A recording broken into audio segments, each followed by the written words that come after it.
You're listening to the Get to Know TRICARE podcast, your resource for information to help you get the most out of your TRICARE benefit. Hello, everyone, and welcome to our final episode of the TRICARE 101 series.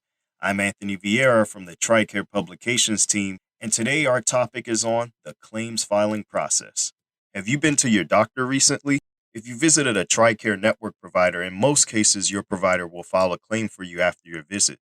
But when you visit a non-network provider, you may have to pay for services up front and file a claim for reimbursement. Understanding when and how to file claims can help you get your money back in a timely manner. In our final episode of the TRICARE 101 series, Lenya Bonavento is back to shed some light on the claims filing process. Lenya is a health systems analyst and member of the Benefit Education and Research team at the Defense Health Agency. Lenya, it's great to have you back. Thanks for stopping by. Thanks, Anthony. I'm excited to be back. So let's talk claims.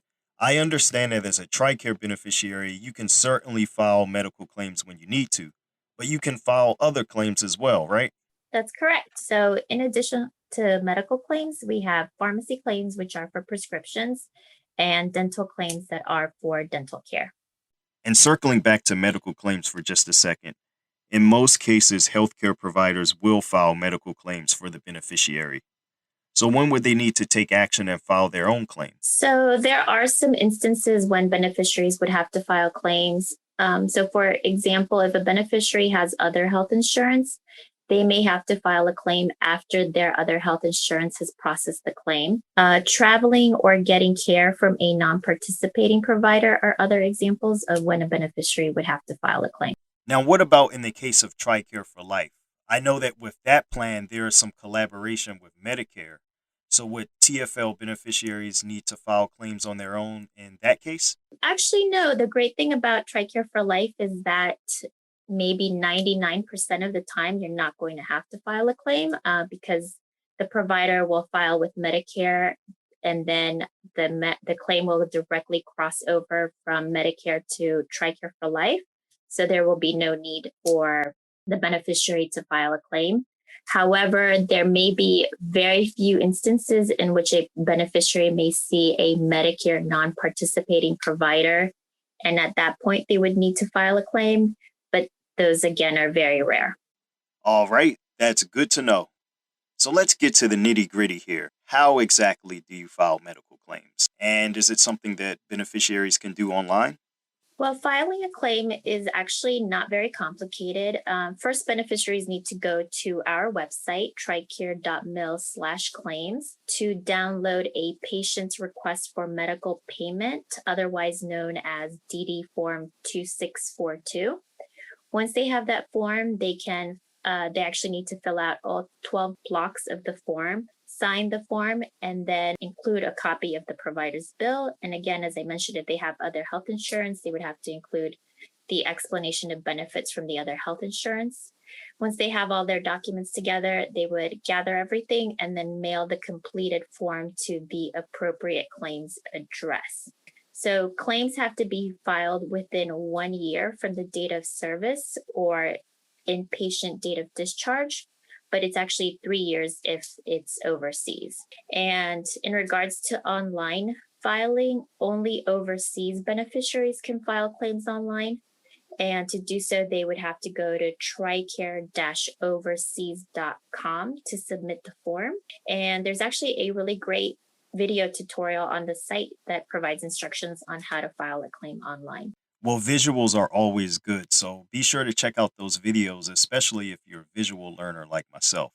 Now, what about filing pharmacy claims? Is that a similar process? Actually, the process for pharmacy claims is very similar. They use the same DD Form 2642 and fill out the same blocks. The paperwork that they would include is probably a little bit different. Instead of a provider bill, it's most likely a receipt from the pharmacy. Other than that, another difference is that for US and US territories, the claims are mailed to the pharmacy contractor, Express Scripts. But for overseas pharmacies, the claims go to the overseas contractor. And what about the timely filing limits? Timely filing limits are exactly the same. So again, 1 year for stateside and then 3 years for overseas. And I know it's a lot of information, but the good news is that it's all on our website. So beneficiaries, again, can go to tricare.mil/claims for all the details. That's right, you can find a ton of useful information about this topic on the TRICARE website. Now, Lenya, let's talk about the length of time. I know a lot of beneficiaries are eager to get their money back once they file that claim. So, how long should they expect for it to take? Well, most claims are processed within 30 days. So the sooner the claim is received, the sooner that the beneficiary or the provider will be paid.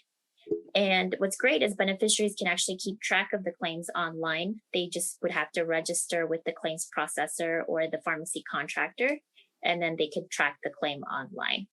Now, in some cases, beneficiaries may actually have their claims denied. What are some of the reasons for this? In some instances, a claim may be denied for several reasons. Sometimes it's an error that the beneficiary or the provider could have made while filling out the form. The good thing is that if it was denied because of an error, it can easily be corrected by either the beneficiary or the provider and then be resubmitted for processing. If the claim was denied and the beneficiary doesn't agree with the denial, the beneficiary can always file an appeal. But I always recommend that once a beneficiary gets an explanation of benefits and sees that the claim wasn't paid or a portion of the claim wasn't paid, the first thing they should do is call the contractor to just find out why, and then the contractor will, provide an explanation and let them know what options they have.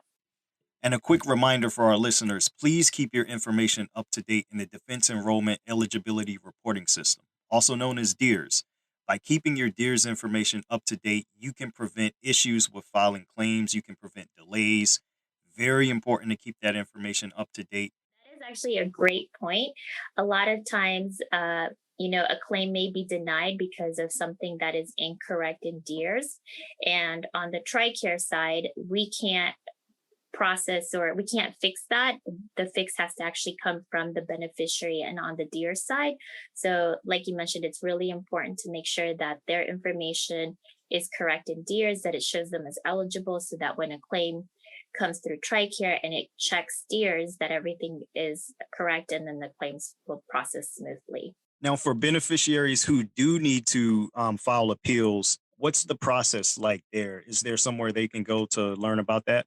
Yes, actually, the explanation of benefits that has the denial will provide information on how long they have to file an appeal and where they can file an appeal. But our beneficiaries always can go to our website. As you mentioned, our website has a ton of information.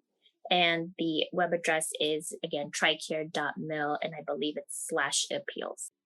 Excellent. Well, this has been a great discussion on filing claims, and I think it's going to help a lot of beneficiaries who are navigating this process. So, Lenya, before I let you go, do you have any final thoughts on the claims filing process? If you're going to file a claim, it's DD Form 2642. And most importantly, go to our website, tricare.mil/claims, for all of the deets. Thanks again for being here, Lenya. Great. Thanks, Anthony. Well, that's it for our final episode of the TRICARE 101 series. For more claim filing tips, remember you can visit tricare.mil/claims. In this series, we covered the basics of TRICARE, various healthcare provider types, cost terms, and how to file claims. Stay tuned for our next series where we're going to take a deep dive into living a healthy lifestyle. That series is called Take Command of Your Health.